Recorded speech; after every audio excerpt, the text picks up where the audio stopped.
দেখো জেনপাস ইউজি যে 2019-এর যে প্রশ্নটা, 2019-এর 3 নম্বর প্রশ্নটা, সেটা দেখো যে স্থির ভরবেগ সম্পন্ন বস্তুর ক্ষেত্রে কোন রাশিটিকে স্থির থাকতে হবে।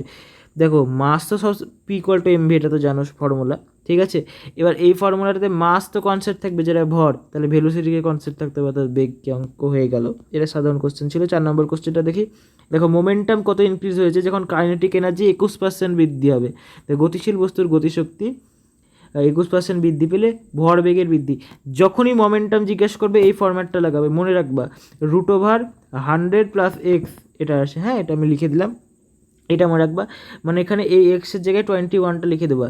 দেখো √100, তাহলে 121 থেকে আবার 100 বিয়োগ বাই 10। দেখো তুমি তারপর অঙ্ক করে নিতে পারবা, বাকিটা ইজি। শুধু এই ফরম্যাটটাতে তোমার অঙ্ক হয়ে যাবে, কিছু মনে রাখার দরকার নাই। আর এই অঙ্কগুলো ভুল হয় আর এই অঙ্কগুলো আসে।